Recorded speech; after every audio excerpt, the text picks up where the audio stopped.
उन्हें उनके किए की सजा अवश्य मिले।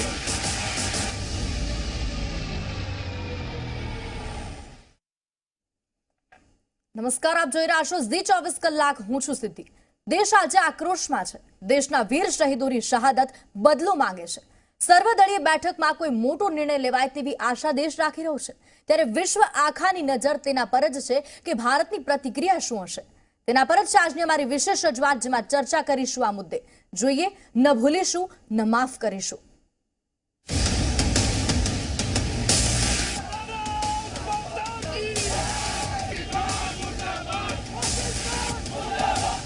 उन्हें उनके किए की सजा अवश्य मिले।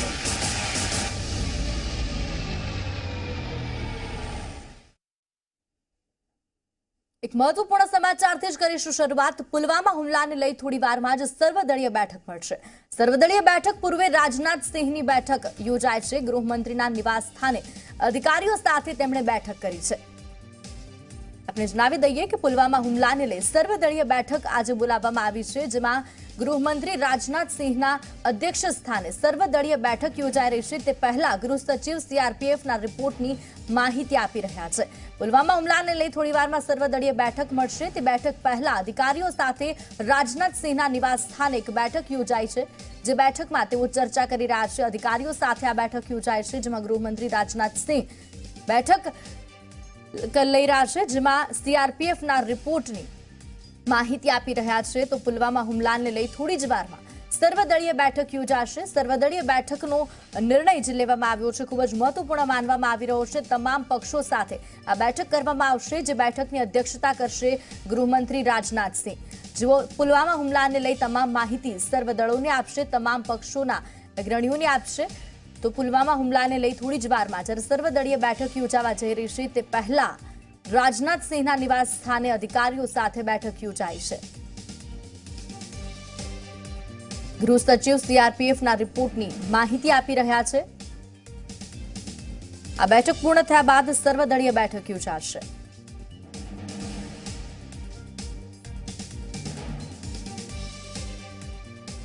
તો પુલવામાના શહીદોને આજે અંતિમ વિદાય આપવામાં આવશે. શહીદોના પાર્થિવ દેહ પોતપોતાના વતન પહોંચી રહ્યા છે.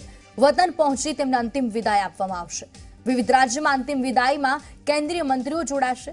તો શહીદોના વતનમાં આજે અંતિમ સંસ્કાર વિધિ થશે, જેના પગલે ગમગીની ભર્યો માહોલ જોવા મળ્યો છે.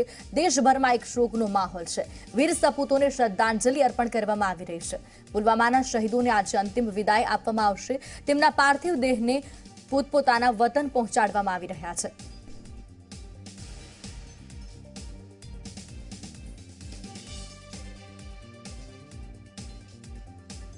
પંજાબના મુગા જિલ્લાના કસ્બા કોટના ઈસીખાના રહેવાસી સીઆરપીએફ જવાન જયમલસિંહ, જે બસ ચલાવી રહ્યા હતા, તે જ ફિદાઈન હુમલાના શિકાર થયા છે. પરિવારના લોકોએ જણાવ્યું છે કે સામાન્ય રીતે જયમલની ડ્યુટી ઓફિસમાં જ રહેતી. ગુરુવારે લાંબા સમય બાદ તેઓને બસ ચલાવવાની ડ્યુટી લગાવવામાં આવી. ત્યારે તેમણે પરિવારને વાત કરી, ત્યારે જ શહીદની પત્નીએ કહ્યું કે લોકો માત્ર 4 દિવસ વાતો કરશે. અમારા જેવા લોકોને તો દરરોજ મરવાનું હોય છે. અમારી તો દુનિયા જ પૂરી થઈ ગઈ છે.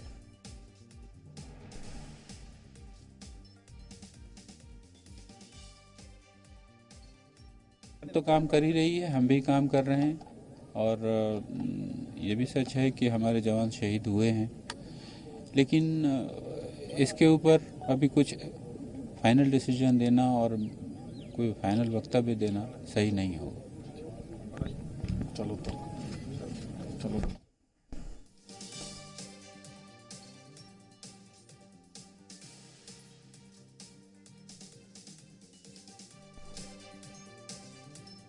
તો જમ્મુ કાશ્મીરના પુલવામામાં થયેલા આતંકવાદી હુમલામાં શહીદ થયેલ 40 સીઆરપીએફ જવાનના પાર્થિવ દેહને લઈ સેનાનું વિમાન દિલ્હી પાલમ એરપોર્ટ પર આવ્યું.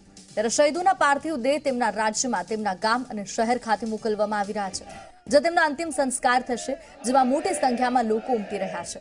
શહીદ જવાન રોહિતાશ લાંબાના પાર્થિવ દેહને જયપુર લાવવામાં આવ્યો.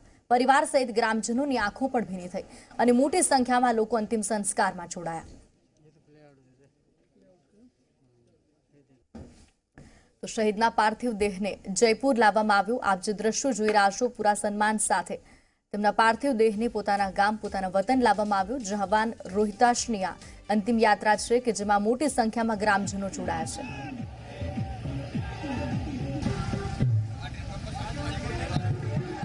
તો મુંબઈના નાલાસોપારા વિસ્તારમાં પુલવામા હુમલાને લઈ લોકોનો વિરોધ જોવા મળ્યો. નાલાસોપારામાં આજે બંધનું એલાન આપવામાં આવ્યું છે, જેના પગલે સ્થાનિકોએ રોડ પર ચક્કાજામ કર્યું, શાળા અને દુકાનો બંધ કરાવી તેમજ રેલવે ટ્રેક પર લોકો ધસી આવ્યા, જેનાથી લોકલ ટ્રેન વ્યવહારને પણ અસર થઈ છે. તો નાલાસોપારાના દ્રશ્યો છે, મુંબઈથી આ દ્રશ્યો સામે આવ્યા છે. પુલવામા હુમલાને લઈ લોકોમાં જે રોષ જોવા મળી રહ્યો છે તેના દ્રશ્યો આપ જોઈ રહ્યા છો. લોકો રેલવે ટ્રેક પર આવી ગયા છે, વિરોધ નોંધાવી રહ્યા છે, પાકિસ્તાન વિરોધી નારા લગાવી રહ્યા છે. નાલાસોપારામાં આજે બંધનું એલાન આપવામાં આવ્યું હતું. લોકો રેલવે ટ્રેક પર ધસી આવ્યા છે. લોકોની જે સંખ્યા છે તે જ બતાવે છે કે હવે દેશમાં આક્રોશ કેટલો છે. હુમલા બાદ જે ગમગીનીનો માહોલ દેશભરમાં જોવા મળ્યો તેને લઈ હવે આક્રોશ લોકોનો અહીંયા દેખાઈ રહ્યો છે. લોકો એકત્રિત થઈ ગયા છે અને પાકિસ્તાન વિરોધી નારા લગાવી રહ્યા છે. પુલવામા હુમલાને લઈ લોકોનો વિરોધ સામે આવી રહ્યો છે. લોકો રેલવે ટ્રેક પર આવી રહ્યા છે અને લોકોના વિરોધના પગલે સામાન્ય જનજીવનને અસર થઈ છે, સાથે લોકલ ટ્રેન વ્યવહારને પણ અસર થઈ છે. શાળા અને દુકાનો પણ બંધ કરાવવામાં આવી છે. રેલવે ટ્રેક પર પણ લોકો ધસી આવ્યા છે. લોકલ ટ્રેન વ્યવહારને પણ અસર થઈ છે. મુંબઈથી આ દ્રશ્યો ઠેર ઠેર દેશભરમાં આ પ્રમાણે વિરોધના દ્રશ્યો સામે આવી રહ્યા છે, જ્યાં લોકો હુમલાનો વિરોધ કરી રહ્યા છે, પાકિસ્તાન વિરોધી નારા લગાવી રહ્યા છે. જવાનોની શ્રદ્ધાંજલિ માટે ઠેર ઠેર કેન્ડલ માર્ચ પણ યોજવામાં આવી છે.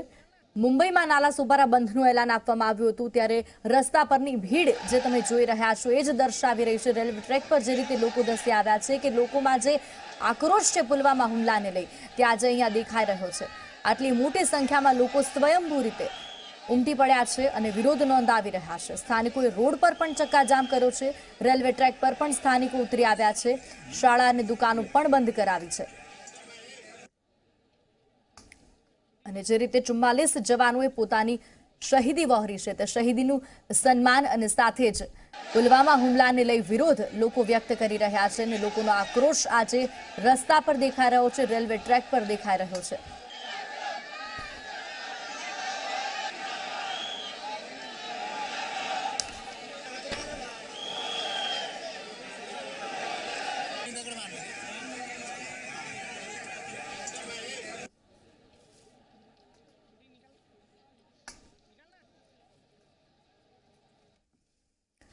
તો દેશના ઇતિહાસનો સૌથી ગંભીર એવો આ હુમલો કહી શકાય. સમગ્ર દેશ શોકમાં છે, કારણ કે 44 જવાનો અહીંયા ગુમાવ્યા છે અને એ શોક સમગ્ર દેશને છે. તમામ શહીદોને ઝી 24 કલાક સલામ કરી રહ્યું છે. તે પહેલા ચર્ચા કરીશું. મારી સાથે જ જોડાયા છે રક્ષા વિશેષજ્ઞ ઉત્પલ વોરા, રક્ષા વિશેષજ્ઞ જહાંગીર અંકલેશ્વરિયા અને રાજકોટથી કેપ્ટન જયદેવ જોશી અમારી સાથે જોડાયેલા છે. આ ત્રણેય સાથે ચર્ચા કરીશું. ઉત્પલભાઈ, સૌથી પહેલા આ સમયે ભારત શું કરી શકે, કેવા પ્રકારના એક્શન હવે લેવા જોઈએ? જેમ આપને ખ્યાલ હશે અને આ વસ્તુ આપણે ગઈકાલે પણ ડિસ્કસ કરેલી હતી કે હવે CCSની મિટિંગ થયા બાદ ઘણા મહત્ત્વના નિર્ણયો લેવાયા છે અને એ પ્રમાણે કૂટનીતિ વાપરી એટલે ડિપ્લોમેટિક ઓફેન્સિવને અખત્યાર કરી અને પાકિસ્તાનને ઇન્ટરનેશનલ અરેનાની અંદર આઇસોલેટ કરવાનો જે મહત્ત્વ નિર્ણય લેવાયો છે એ ખૂબ જ જરૂરી હતો. અને એ પછી આપણા ફોરેન સેક્રેટરી મિસ્ટર વિજય ગોખલે 25 દેશના એમ્બેસેડર્સ અને કાઉન્સિલ જનરલ્સને એ લોકો જોડે વાત કરી અને ભારતનો જે વ્યૂ પોઈન્ટ હતો એ પણ એનો પુટઅપ કર્યો છે. અને જે એક આખું એન્વાયરમેન્ટ એવું ક્રિએટ કરવામાં આવી રહ્યું છે કે જેથી કરીને ભારત તરફી વલણ અખત્યાર થાય અને ભવિષ્યની અંદર જ્યારે યુનાઇટેડ નેશન્સની અંદર પણ આ બાબત ઉપર ડિસ્કશન કરવામાં આવે અથવા તો UN સિક્યોરિટી કાઉન્સિલની અંદર પણ જ્યારે અમુક issues raise terrorism related issues અને ટેરરિઝમની ટ્રીટી રિલેટેડ ડિસ્કશન થાય ત્યારે આ બધા દેશ આપણને પૂરેપૂરો સપોર્ટ આપે અને ભારત જ્યારે જો ઇવન મિલિટરી ઓપ્શન અખત્યાર કરે તો એ વખતે પણ આપણી સાથે રહે એ માટેની જે એક્સરસાઇઝ છે અત્યારે ઇટ્સ ઓલરેડી ઓનગોઈંગ અને આઈ એમ શ્યોર કે એ ખૂબ જ સારા રિઝલ્ટ લાવશે. એ ઉપરાંત પાકિસ્તાનને આઇસોલેટ કરવા માટે પાકિસ્તાનના ઉચ્ચાયુક્તને બોલાવી અને એમને સમન્સ આપી અને એમને શોકોઝ આપણે આપ્યા છે અને એની ઉપરથી પાકિસ્તાનને જવાબ આપવો પડશે. અને આ વખતે જે જાતના પુરાવા અને ડોઝિયસ રજૂ કરવાનું નક્કી થયું છે એ જોતાં એવું લાગે છે કે પાકિસ્તાન એટલું જલ્દી અથવા એટલું ઇઝીલી છટકી નહીં શકે અને માટે જે હાર્ડ રિયાલિટી છે એ હવે ફેસ કરવી પડશે. અને આ ભાઈ જે પાકિસ્તાનના જે બે મેઇન સપોર્ટર અત્યારે જેમ કહેવાય કે હવે અમેરિકા તો એનું એટલું સપોર્ટર રહ્યું નથી અને પાકિસ્તાન યુએસના ફોરેન સેક્રેટરી અને વાઇસ પ્રેસિડેન્ટ મિસ્ટર પોમ્પિયો એ બંને જણાએ પણ ભારત તરફી વલણ અખત્યાર કર્યું છે. આજે સવારે ન્યૂઝ પ્રમાણે ઇવન આપણા NSA મિસ્ટર અજીત દોવલને પણ ફોન કરી અને ભારતને સપોર્ટ પાઠવવામાં આવ્યો છે. એટલે આ બધી પોઝિટિવ ડેવલપમેન્ટ થઈ રહી છે. અને એની નીચે જે 3 સર્વિસીસ ચીફે કેબિનેટ કમિટી ઓન સિક્યોરિટી કે જે highest national security decision making body કહેવાય એને પોતાના વોર પ્લાન્સ અને ઓપ્શન પ્લાન્સ આપેલા છે અને એનું પ્રેઝન્ટેશન થયેલું હતું. એ ઉપરાંત બંને જે આપણી નેશનલ સિક્યોરિટી એજન્સી જેને કહેવાય કે ઇન્ટેલિજન્સ બ્યુરો અને રો એમના જે હેડ છે એમણે પણ ઇન્ટેલિજન્સ બ્રીફિંગ CCSને પ્રોવાઈડ કર્યું છે. એટલે બધી જગ્યાએથી પાકિસ્તાનને આઇસોલેટ કરી અને એની ઉપર કઈ રીતે અને સંજોગો પ્રમાણે કેવી રીતે પગલાં લેવા એ માટે આખો પ્લાન ઘડાઈ રહ્યો છે. અને આ મિલિટરી ઓપ્શન્સમાંથી જે 3 સર્વિસીસ ચીફે આપ્યા છે એમાંથી કયો ઓપ્શન લેવાય છે અને કઈ પોલિટિકલ અપ્રુવલ સાથે મિલિટરી લીડરશિપને ગો હેડ આપવામાં આવે છે એ હવે આપણે we have to wet and watch. એટલે આજે જે ઓલ પાર્ટી મિટિંગ થઈ છે એમાં ગવર્મેન્ટ પોતાનો એના પ્લાન્સ છે રજૂ કરશે અને આવી આ નેશનલ સિક્યુરિટીના ઇસ્યુ ઉપર આઈ એમ શ્યોર કે બધી જ પોલિટિકલ પાર્ટી પોલિટિકલ લીડર્સ અત્યાર સુધી જેમ કહ્યું છે કે અમે પૂરેપૂરા ગવર્મેન્ટની સાથે છીએ, દેશની સાથે છીએ.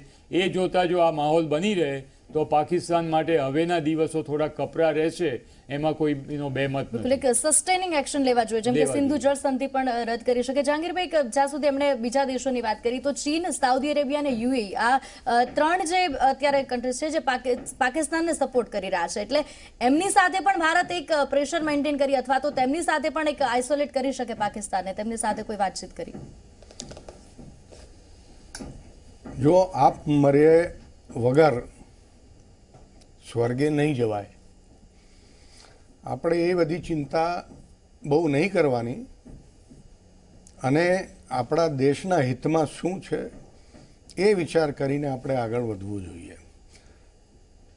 જ્યારે અમેરિકાએ બિન લાદેનને ખતમ કર્યો તે વખતે તમને પૂછવા આવેલા કે ચાઇનાને પૂછવા ગયેલા કે કહેવા ગયેલા સાઉદી અરેબિયાને કે દુબઈમાં કે અમે આવું કરીએ કે નહીં કરીએ? એ વાત બરાબર છે કે આપણે કૂટનીતિ અપનાવી જોઈએ, આપણે દુનિયાના બધા દેશોને સાથે લઈને ચાલવું જોઈએ, પણ એ બધું અમુક હદ સુધી કરવું બરાબર છે. હવે જ્યારે પાકિસ્તાને બધી હદો પાર કરી દીધી છે ત્યાર પછીથી આપણે શું કામ કોઈની ચિંતા કરવાની? આજની તારીખમાં ભારતની સેના કહો કે વાયુસેના કહો કે નૌસેના કહો એ ખાલી સક્ષમ નથી પણ તે સક્ષમ કરતાં વધારે છે કે જેનો ખામિયાબો ભોગવવો એ પાકિસ્તાનને ઘણું ભાડી નહીં પણ તે એની કમર તોડી નાખી શકીએ આપણે.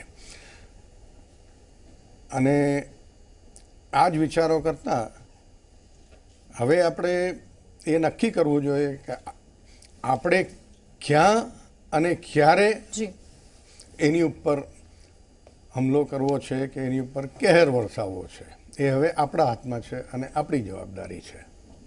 જયદેવ જોશી જોડાયેલા છે રાજકોટથી. જયદેવભાઈ, જે પ્રમાણે આક્રોશ લોકોનો જોવા મળી રહ્યો છે, ઉરી સાથે પણ એટેકને સરખાવવામાં આવ્યો છે, પછી સર્જિકલ સ્ટ્રાઇક કરવામાં આવી જેના રિએક્શન પણ ખૂબ સારા આવ્યા, પ્રતિસાદ પણ ખૂબ સારો મળ્યો, પરંતુ ફરીથી આ હુમલો થયો. એટલે હવે એવું લાગે છે કે કોઈ સસ્ટેનિંગ એક્શન લેવું જોઈએ, ખાસ કરીને હવે કડકમાં કડક પગલાં લેવાનો હવે સમય આવી ગયો છે, એવા પગલાં કે જેનાથી ફરી હુમલા ન થાય.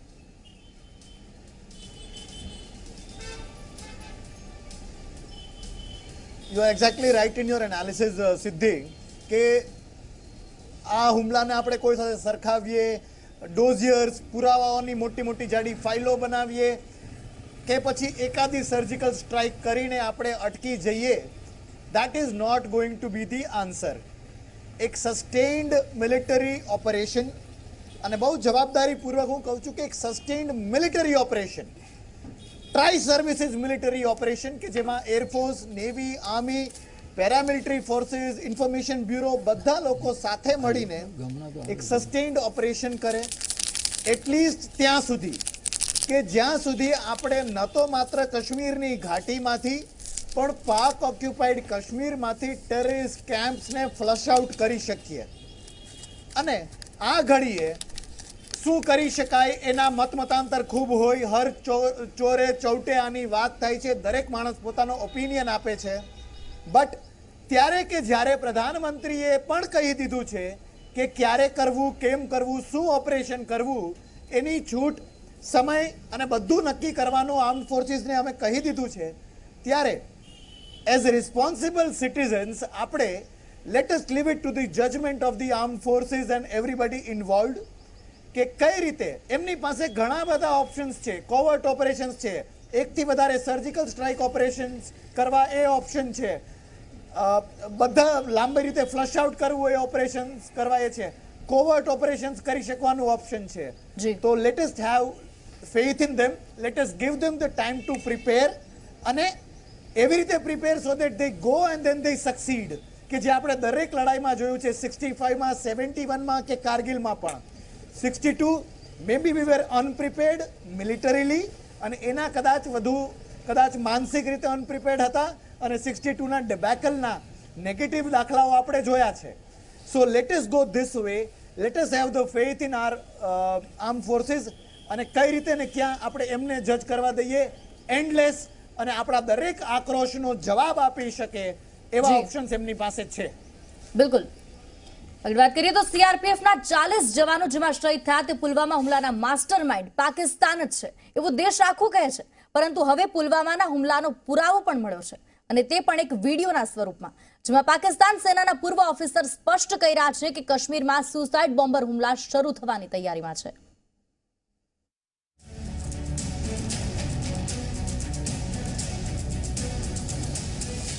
પુલવામા હુમલાના સબૂત મળ્યા પાકિસ્તાનમાંથી. પાકિસ્તાનના ઇશારે પાર પડાયો હતો હુમલો. શું સુસાઇડ બોમ્બરોએ કર્યો હતો હુમલો? કોણ ઉશ્કેરે છે કાશ્મીરી યુવાનોને?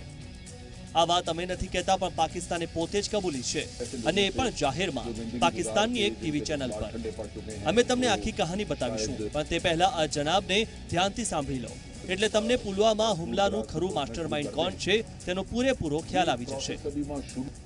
ये प्रोसेस अभी वहां शुरू नहीं हुआ जिसे हम सुसाइड बॉम्बिंग कहते हैं. ये शुरू होना है जब कश्मीरी नौजवान को ये समझ लग गई कि उसने वैसे ही इनके हाथों मारे जाना है, तो कुछ मार के मरने वाला नौजवान जो है वो करके दिखाएगा इनको. एक चीज आप देखिए कि उस जमाने में सुसाइड बॉम्बिंग का फिनोमेना नहीं था. ठीक है, आज ये बड़ा पॉपुलर फिनोमेना है और आप देखेंगे कि ये चीज वहां शुरू होनी है. સાંભળ્યા ને આ જનાબને કેવું ઝેર રોકી રહ્યા છે? હવે તેને ઓળખી પણ લો. આ જનાબનું નામ છે અમજદ શોએબ. તે પાકિસ્તાનની સેનાના પૂર્વ લેફ્ટનન્ટ જનરલ છે. ભડકાઉ ભાષણ માટે જાણીતા અમજદ શોએબ આઈએસઆઈના ચીફ પણ રહી ચૂક્યા છે. એટલે પાકિસ્તાનની નસે નસમાં શું ચાલે છે તેનાથી પૂરેપૂરા વાકેફ છે. વારંવાર તેઓ ભારત વિરોધી નિવેદનો પણ આપતા રહે છે. પાકિસ્તાનના પૂર્વ ઓફિસર નફરત ફેલાવવા માટે કુખ્યાત आप ये कहें कि जी ये टेररिज्म करेंगे, ये बंदूक उठाते हैं, नहीं नहीं बंदूक नहीं, फिर ये सुसाइड बॉम्बिंग्स होंगी. अच्छा आप फिर दुनिया હવે એ પણ જાણી લો કે આ પુલવામા હુમલાના પુરાવા આપતો વિડીયો ક્યારનો છે. આ વિડીયો ગુરુવારનો છે, જ્યારે પુલવામામાં આતંકી હુમલો થયો હતો અને 40 જવાનો શહીદ થયા હતા. તે વખતે પાકિસ્તાનના ઝીઓ ટીવી પર એક ડિબેટ યોજાઈ હતી. તેમાં આઈએસઆઈના આ પૂર્વ ચીફ અમજદ શોએબે આવી ચોંકાવનારી કબૂલાત કરી હતી. છાતી ઠોકીને તેઓ કહે છે કે કાશ્મીરમાં સુસાઇડ બોમ્બર શરૂ થવાની તૈયારીમાં છે અને કદાચ પુલવામા હુમલો આનું જ પરિણામ હોઈ શકે છે. नौजवान को ये समझ लग गई कि उसने वैसे ही इनके हाथों मारे जाना है, तो कुछ मार के मरने वाला नौजवान जो है वो करके दिखाएगा. ब्यूरो रिपोर्ट, ज़ी मीडिया. ये हिंदुस्तान को भी होश के नाखून उन्होंने नहीं लिए. તો ઉત્પલભાઈ, જે પ્રમાણે નિવેદન તેમણે આપ્યું કે પાકિસ્તાન સેનાના પૂર્વ જનરલ હતા, તેઓ જ કહી રહ્યા છે કે હવે સુસાઇડ બોમ્બ જે શરૂ થશે તેના વિશે પણ વાત કરીએ. એટલે ક્યાંક ને ક્યાંક આ હુમલા સાથે હવે પુલવામાનો હુમલાને ઉગ્રવાદનું એક ચેતવણી ગણી શકાય. પુલવામાના હુમલાને એની ઉગ્રવાદ કે આતંકવાદની ચેતવણી માનવાની આપણે કંઈ જરૂર નથી, કારણ કે 1980થી આપણે આ જે આતંકવાદ છે પાકિસ્તાનની અંદરથી જે ઉત્પન્ન થઈ રહ્યો છે એને ઓલરેડી ફેસ કરી રહ્યા છીએ. અને આ હુમલો ભલે એની મેગ્નિટ્યૂડ કે એના એમ્પ્લિટ્યૂડમાં સૌથી વધારે છે, પણ આવા અનેક હુમલાઓ આ છેલ્લા 25 વર્ષથી આપણી પર થઈ રહ્યા છે. માટે આતંકવાદ વિરુદ્ધ આપણે કંઈ આ નવી વસ્તુ નથી કે આપણે જાણી રહ્યા છીએ. પાકિસ્તાનની સેના એટલે એની આર્મી, ISI અને પાકિસ્તાનના રાજકારણીઓનું the very rationale of their existence is anti India આવું પ્રોવોકેશન અને એન્ટી ઇન્ડિયા પ્લાનિંગ. જો એન્ટી ઇન્ડિયા આ જાતનું ઝેર ઓકવાનું બંધ કરી દે તો પાકિસ્તાન આર્મી, ISI અને એના રાજકારણીઓને એના જે લોકો સામે જઈને એનું the very existence will be A stack.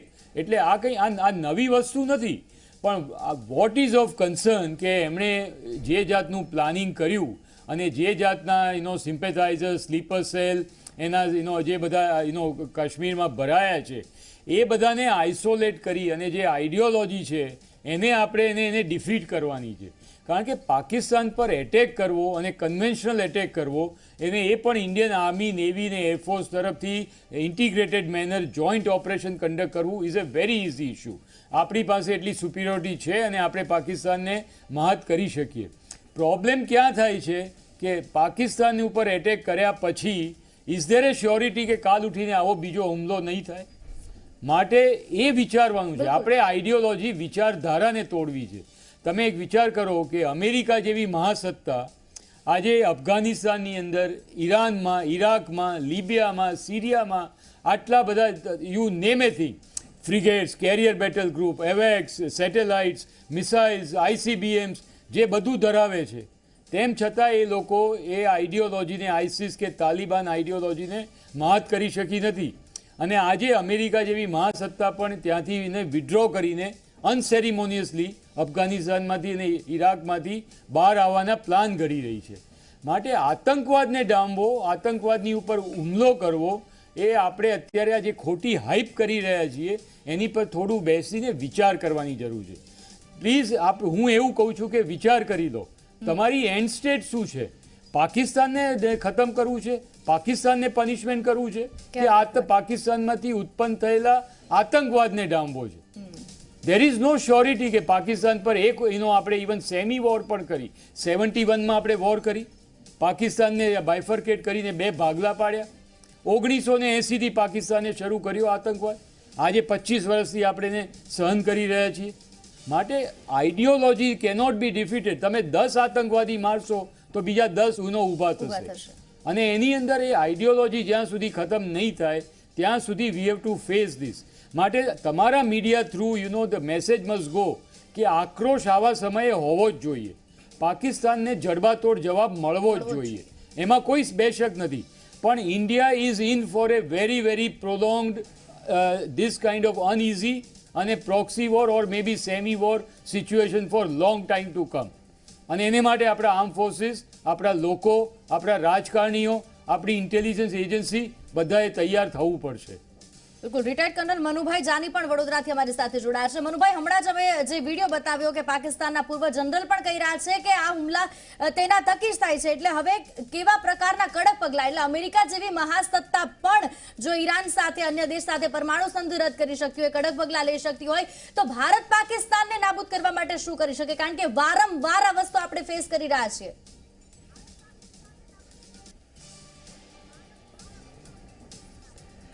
એમાં 3 વસ્તુ મુખ્ય છે.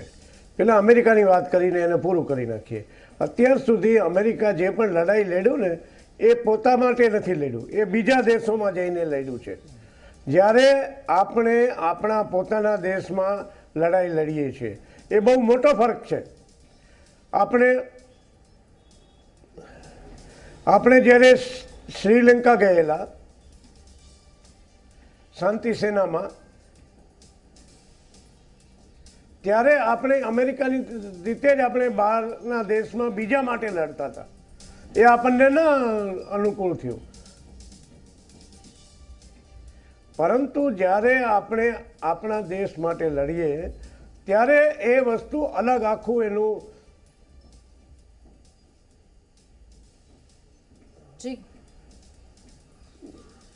પેલું ઊભું થાય છે. અને એમાં આપણા પૂરા લોકોનો પણ સહાય મળે છે, બધાની સહાય મળે છે. અને એક જુવાળ ઊભો થાય છે જે ખૂબ જ જરૂરી છે. એટલે અમેરિકા સાથે ઈરાક, અફઘાનિસ્તાન અને સિરિયા વગેરેની સરખામણી કાશ્મીર સાથે કરવી યોગ્ય નથી. જી હવે બીજી વસ્તુ એ છે કે પાકિસ્તાનમાં ટોટલ એનું અસ્તિત્વ આર્મીના હિસાબે જ છે અને બધો કંટ્રોલ આર્મીના હાથમાં જ છે. આપણા અમદાવાદના ડિવિઝનના એક અફસર કરીમ, જનરલ અફસર કરીમ હતા અને હમણાં એમને ત્યાં હમણાં જ 2 દિવસ પહેલાં જ એમનું અવસાન થયું છે. પાકિસ્તાનના એક ખબરપત્રી પત્રકાર એમની મુલાકાતે આવ્યા. બધી મુલાકાત પૂરી થઈ ગઈ પછી એમણે જતાં જતાં પૂછ્યું જનરલને કે સાહેબ, તમે આટલા મોટા જનરલ રિટાયર્ડ અને આ નાના ફ્લેટમાં રહ્યો છો અને તમે પોતે મને ચા બનાવીને પીવડાવી. ત્યારે અફસર કરીમે જે જવાબ આપ્યો એ સાંભળવા જેવો છે. પત્રકારે એમ કીધું કે અમારા તો કેપ્ટન પણ મોટા બંગલામાં રહેતા હોય છે.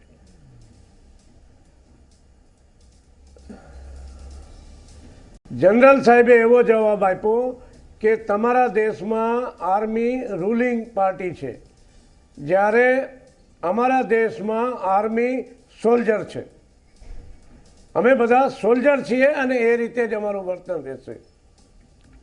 એટલે આપણને એ વસ્તુ ક્લિયર છે કે પાકિસ્તાનમાં આર્મી પોતાના અસ્તિત્વ માટે લડાઈ હંમેશા જારી જ રાખશે.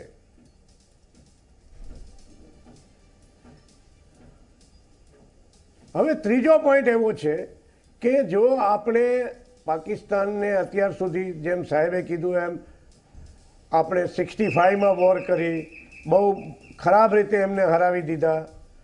પાકિસ્તાનનું આખું પેટન્ટ ટેન્ક જે એક વખતમાં લેટેસ્ટ હતી એનું પેટન્ટ નગર બન્યું. 71માં આપણે લડાઈ થઈ અને એના ભાગલા પાડી દીધા. 84માં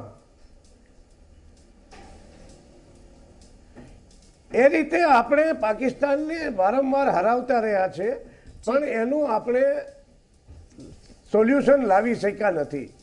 એટલે હવે આપણે આઉટ ઓફ બોક્સ વિચારવાની જરૂરત છે, કંઈ બીજું સોલ્યુશન લાવવાની જરૂરત છે. અને આપણી પાસે એમાંથી ઘણા બધા રસ્તાઓ છે. એમાંથી એક રસ્તો એવો પણ છે કે પાકિસ્તાનમાં પણ ભાગલાવાદી પ્રવૃત્તિઓ ચાલે જ છે. સિંધ, બલુચિસ્તાન, પાક ઓક્યુપાઈડ કાશ્મીર, એ બધે ભાગલાવાદી પ્રવૃત્તિઓ ચાલે છે. પણ આપણે એક પોલિસીના રૂપે આ ભાગલાવાદી પ્રવૃત્તિઓને ક્યારેય પણ ટેકો આપતો નથી. જી જી, આપ જોડાયેલા છો અમારી સાથે. જયદેવભાઈ જોડાયા છે રાજકોટથી. જયદેવભાઈ, ખાસ કરી ગ્રાઉન્ડ પર જે આતંકી ગતિવિધિઓનું સમર્થન થતું હોય છે કાશ્મીરમાં, તેને પણ ક્યાંક ને ક્યાંક મોકળાશ મળી રહી છે. જી યસ સિદ્ધિ, મેં ખુદ ત્યાં રજૌરી સેક્ટર અને ત્યાં એક ડિવિઝન અને એમની સાથેની બધી કેટલી બધી આર્મી છે મેં ત્યાં ઓપરેટ કર્યું છે.